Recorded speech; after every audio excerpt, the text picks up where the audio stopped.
Seja muito bem-vindo ao nosso SíntesiCast, o podcast que mantém você informado sobre tudo que se relaciona ao aprender e ao conhecimento. Eu sou Wagner Síntese e estarei com você nesta aventura que é aprender a aprender. Este é nosso primeiro episódio de perguntas e respostas, que vai até você nas segundas-feiras. É nele que estaremos buscando responder questionamentos que surgiram dos programas anteriores, através de perguntas que você nos faz pelo SíntesiCast no Facebook, o SíntesiCast no Instagram ou no SíntesiCast do Twitter, ou ainda pelo nosso e-mail, síntesicast@gmail.com. Para hoje, fizemos uma junção de várias perguntas semelhantes que se complementam e nos foram enviadas por nossos colegas que ouviram o primeiro episódio, sobre os sistemas representacionais. Queremos aproveitar para deixarmos claro que só divulgamos o autor da pergunta se ele ou ela nos autorizar, ok? Então vamos lá! A primeira questão de hoje é a seguinte: é possível uma pessoa ter todos os canais representacionais agindo como primário? Podemos dizer que é, mas isso não é comum em adultos, hein? Acontece que quando todos os canais estão no mesmo percentual ou níveis muito próximos, nós dizemos que a pessoa tem os sistemas representacionais equilibrado. E os casos em que isso ocorre são muito raros, pois ter uma percentagem equilibrada entre eles indica que você foi exposto a fatores internos e externos muito particulares e que, infelizmente, não são tão comuns. Para entendermos como isso é complexo, imaginemos, por exemplo, que você seja o adulto e esse equilíbrio é o que você tem. E seus sistemas representacionais estão ativados da seguinte maneira: 35% visual, 33% sinestésico, 32% auditivo. Olha lá, hein? O ideal seria que todos estivessem com 33,333333%. Mas observem que esse exemplo que eu dei de 35% visual, 33% sinestésico e 32% auditivo é um padrão muito alto, ok?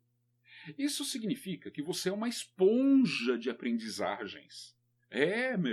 Você é uma esponjinha, pois o equilíbrio entre os três é tão grande que não importa qual canal que utilizem, você sempre irá aprender com a mesma eficiência.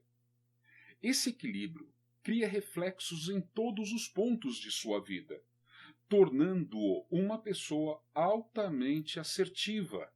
Resumindo, é possível ter os três sistemas em perfeito equilíbrio? Sim. É comum? Não é comum. Opa, ficou curioso, né? Então talvez você goste mais ainda da pergunta que foi feita por uma amiguinha nossa. É possível atingirmos esse equilíbrio depois de adultos? Repetindo, é possível atingirmos este equilíbrio entre os três sistemas representacionais quando já somos adultos? Lembrando que a formação adulta e intelectual ela pode ser considerada dos 15 anos em diante, tá? Existem algumas controvérsias ali, mas basicamente é isso. Bom, respondendo, sim, é possível sim. Basta você estimular corretamente os três canais, de forma a permitir que seu cérebro entenda que é isso que você quer.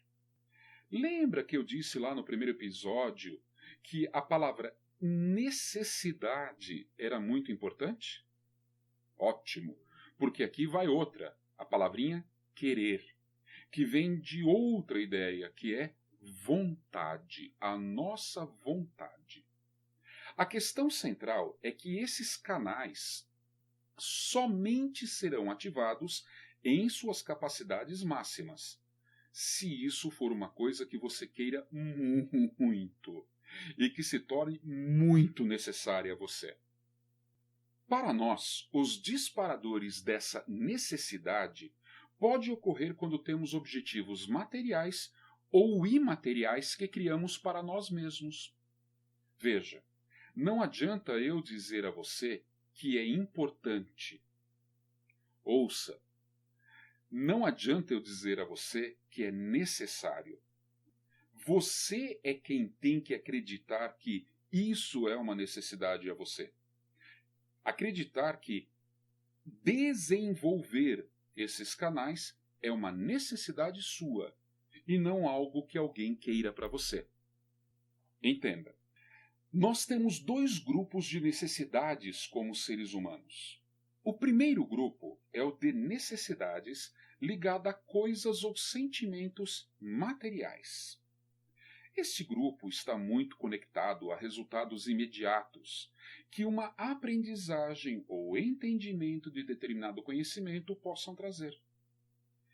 Esse grupo de necessidades está relacionado com o nosso mundo 3D, terceira dimensão, que é o mundo material, que é o mundo que resulta de nossas percepções de ações, que a mensuração dele é tangível, é palpável, é pegável. Tá? Esse mundo 3D é um mundo em que você o percebe por tocar as coisas. Entendem, pessoal? Essas coisas, elas entram em vocês de uma forma muito concreta, este grupo de necessidade. De uma maneira bem simplista. Eu posso dizer que aprendemos algo por necessidade material quando estamos direcionando nossas energias para aprender alguma coisa que nos traga, o mais rápido possível, uma recompensa ou um benefício no campo físico, em sentido material, tá? Que são consideradas por nós, seres humanos, como necessidades básicas, tais como a necessidade de se alimentar, de se vestir, de ter relações sexuais, a necessidade de querer ser o foco de todas as atenções, a necessidade de ser reconhecido, de ter sucesso, seja lá o que queira dizer essa palavrinha sucesso, né? A necessidade de ter poder, dinheiro, status, percebe? E por aí vai, cara.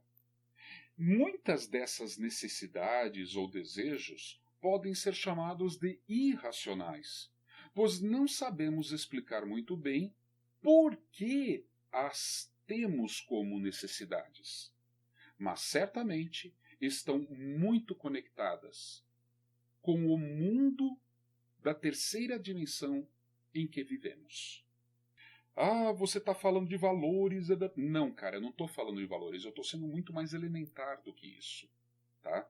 E eu espero que você tenha entendido esse elemento. Ok? Até aqui? Então, o primeiro grupo de necessidades é este grupo de necessidades materiais. Já o segundo grupo de necessidades está relacionado aos conhecimentos imateriais.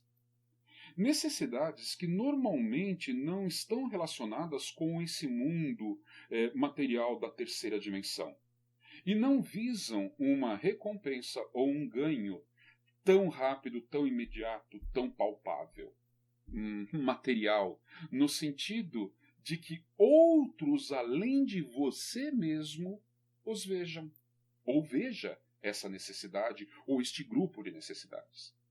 Por exemplo, se você tem a necessidade de ter espiritualidade, pensem uma pessoa desenvolver a espiritualidade dela. Isso não acontece de uma hora para outra. É a longo prazo, não tem um limite e não tem um ganho que possa ser reproduzido para as outras pessoas entenderem que você conquistou aquilo. Percebe? Ter conhecimento é uma outra necessidade. Tem pessoas que têm uma necessidade inimaginavelmente grande de adquirir conhecimento, de ter conhecimentos, de todas as espécies. O que essa pessoa ganha financeiramente com isso? Percebem? Ah, ela vai ter um status, ela vai ser reconhecida. Bom, se ela está buscando conhecimento com este objetivo, o conhecimento não é uma necessidade imaterial. Ele passa a ser uma necessidade material. Ok? A necessidade de tocar um instrumento por puro deleite e prazer pessoal. A necessidade que alguns sentem de praticar esporte. Não aquela corridinha que você dá para que todos vejam, em que você tira 250 mil selfies, para que os outros digam, ele pratica esporte. Não, não, não, não.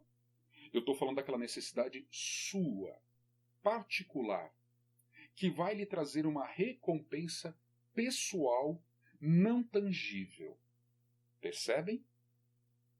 Posso dar outros exemplos, mas acho que esses já ficaram bem claros a você. Ou seja, essas coisas que o resultado não pode ser mensurado por parâmetros concretos, mas que nos levam a percepções de outras dimensões além da 3D. Essas dimensões seriam a quarta dimensão, a quinta dimensão, a sexta dimensão e por aí vai. Tá, sei que agora você ficou curioso em saber o que são a quarta dimensão, a quinta dimensão, a sexta dimensão. Bom, pessoal, posso te dizer o seguinte, rapidamente, tá? A quarta dimensão é quando você consegue ter o entendimento de que o mundo possui características do tangível 3D, mas existe uma outra dimensão que está por trás de tudo, que é o tempo. Tá? Na física nós dizemos que é o volume associado à ideia de tempo. Na nossa vida do dia a dia, nós dizemos que são as coisas tangíveis com a percepção que tem coisas relacionadas com o tempo, com o passar de tempo. Né? Em que percebemos que as coisas em nossa mente estão em um determinado lugar, 3D, e que este evento ocorreu em um determinado tempo, percebe? Isto é a quarta dimensão, mas assim, cara, isso aí é de uma forma bem simplista, tá? Não é tão simples assim de você conseguir mensurar com parâmetros concretos a noção de tempo. Para responder mais profundamente essa questão e outras, eu fugiria muito da pergunta original. Mas esses questionamentos, essa vontade de tentar entender melhor as outras dimensões, pode nos levar a outra série de episódios, hein? Quem sabe montamos uma série para entendimentos dessas dimensões. O que você acha? Ia curtir? Bom, se você se interessar por isso, mande lá sua opinião para nós no Facebook, no Instagram, no Twitter ou no nosso e-mail synthsicast@gmail.com. Beleza? Mas vamos voltar aqui à pergunta que havia sido feita. É possível desenvolver os três canais representativos depois de adulto? Bom, é possível, né? E voltando, o normal é que essas pessoas adultas elas apresentem um grande desequilíbrio nessas três formas de se relacionar com o mundo. Estou dizendo quando adultas porque quando nascemos, esses três canais são praticamente iguais em capacidade de captar informações. Mas em função dos estímulos a que somos sujeitos, este equilíbrio começa a se alterar. Veja, um bebê exposto desde cedo ao ambiente com muita musicalidade irá desenvolver mais o auditivo que os demais canais. Ok? Ouviu com atenção? Devemos perceber que é justamente esse desequilíbrio que complica tudo.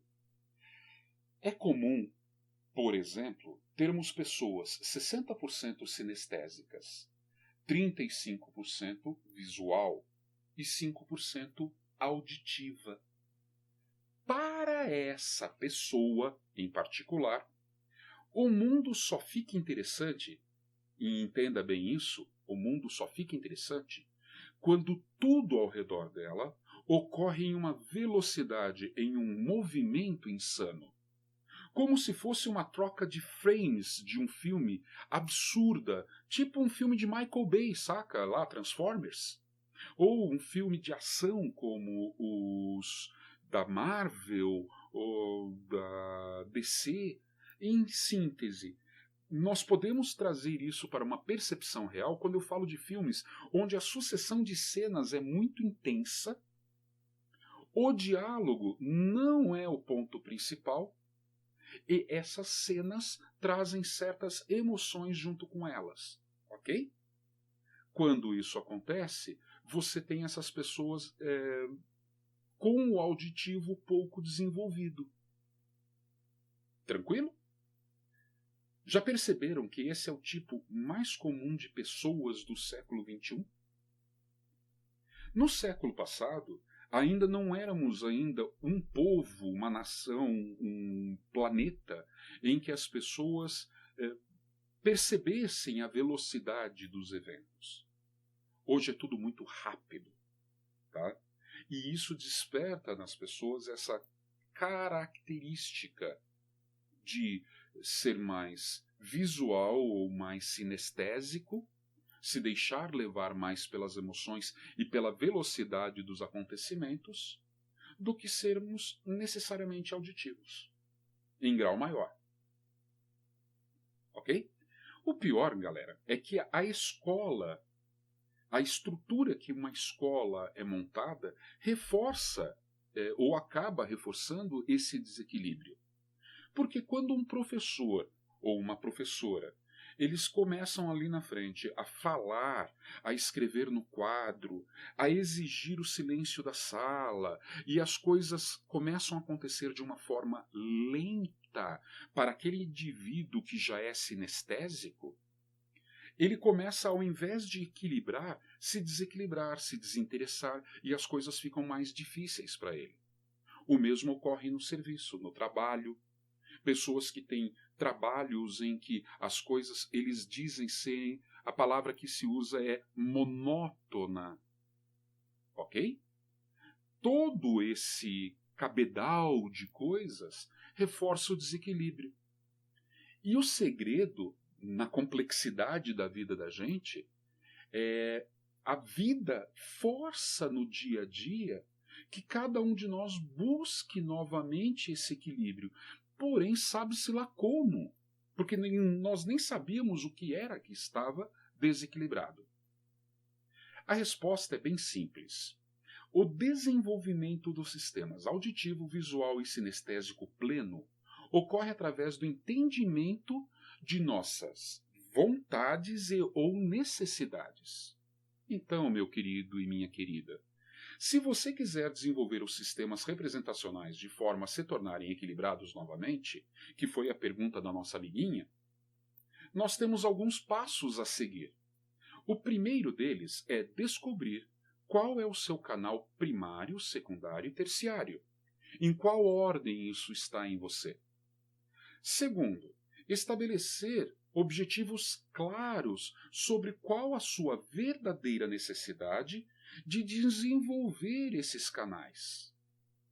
Terceiro, aprender quais são os estímulos mais eficientes para você. Respondido? Bom, eu espero que você tenha gostado das respostas que demos e que estas tenham causado muito mais boas perguntas. Aguardo você no episódio 2 de Perguntas e Respostas, mas não se esqueça que quarta temos mais um SínteseCast. Um grande abraço e um beijo no coração.